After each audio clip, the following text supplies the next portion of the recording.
ప్రభు నామమున మీ అందరికీ వందనాలు.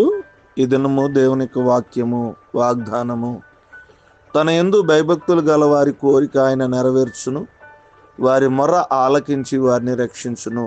145వ సంకీర్తన 19వ వచనం. ప్రియమైన దేవుని బిడ్డలారా, దేవుని యొక్క లేఖనాలు చాలా స్పష్టంగా మనకు తెలియజేస్తూ ఉన్నాయి. మన కోరికలను దేవుడు నెరవేరుస్తానని చెప్తూ ఉన్నాడు. మరలా అదే కీర్తనకారుడు కొన్ని కీర్తనలో రాస్తూ ఆశగల ప్రాణాన్ని దేవుడు తృప్తిపరుస్తాడు అన్నాడు.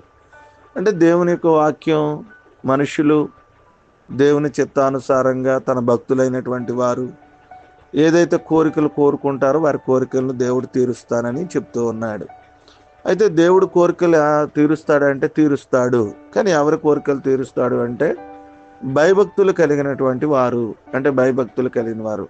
భయభక్తులు కలిగి దేవునికి విరుద్ధకరంగా జీవించుకోకుండా దేవుని చిత్తాన్ని నెరవేరుస్తూ ప్రార్థనా జీవితం కలిగిన వారు, భక్తి కలిగినటువంటి వారు, పరిశుద్ధత కలిగినటువంటి వారు, విశ్వాసం కలిగినటువంటి వారు, దేవుని నామ మహిమార్థమై దేవుని చిత్తానుసారంగా ఈ లోకంలో జీవిస్తున్న ప్రతి భక్తుని యొక్క కోరికను దేవుడు తీరుస్తానని చెప్తూ ఉన్నాడు.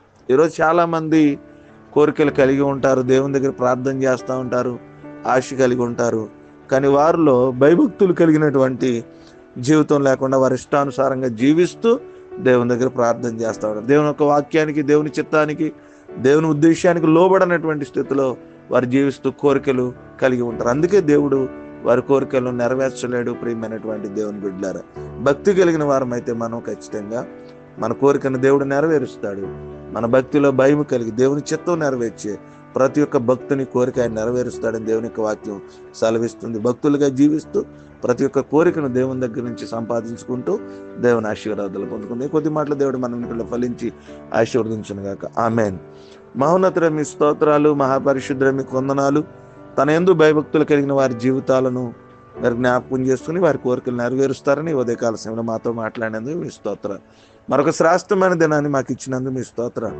ప్రభా, మా జీవితంలో ప్రతి ఒక్కరి జీవితంలో భయభక్తులు కలిగినటువంటి జీవితం దయచేయమని ప్రార్థన చేస్తాం. ప్రభా, వారినైనా మనుషులు దేవుని చిత్తానికి దేవుడు చూస్తున్నాడని, దేవుని యొక్క దేవుడు నన్ను గమనిస్తున్నాడని, దేవుని ప్రణాళికలో నేను ఉన్నానా లేదా అని ఎక్కడా కూడా వారి భక్తి జీవితం బలహీనలు కాకుండా భయభక్తులు కలిగినటువంటి వారుగా పాపమును నైనా ద్వేషించి నైనా యథార్థమైనటువంటి హృదయాలు కలిగినటువంటి వ్యక్తులుగా ఉండి భయభక్తులు కలిగిన జీవితంతో ప్రభా వారు నేను మీ యందు జీవించడానికి సహాయం చేయమని అట్టి బిడ్డలు వారి జీవితంలో వారికి ఉన్న కోరిక, వారికి ఉన్న అవసరతలు, ఆరోగ్యాలు, ఆర్థిక సమస్యలు, అనారోగ్యాలు, కుటుంబ అవసరతలు, బిడ్డలు, పరిస్థితులు దేని నిమిత్తమైతే ప్రభా ఈ కోరిక నాకు ఉందని నేను భయభక్తులు కలిగి జీవించినటువంటి వ్యక్తులు మీ దగ్గర ఆశపడి అడుగుతున్నారు, వారి యొక్క కోరికలు నెరవేరుస్తానన్నారు. కాబట్టి ప్రతి ఒక్కరూ భక్తి కలిగినటువంటి జీవితంలో జీవించి మీ దగ్గర కోరికలు కోరేటువంటి అనుభవాలు, ఆలోచనలు నేను అట్టి మనసు మాకు దయచేయమని ప్రార్థన చేస్తాను. ఈ దినపు వాతావరణ పరిస్థితులు జ్ఞాపకం చేసుకుని ఆర్థిక పరిస్థితులు,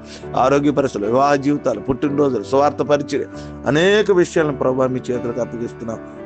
ఈ దినదిములతో మమ్మల్ని నింపుతారని నమ్ముతూ ఈ ప్రార్థన చేస్తున్నాం, నడుచున్నాను తండ్రి. ఆమేన్.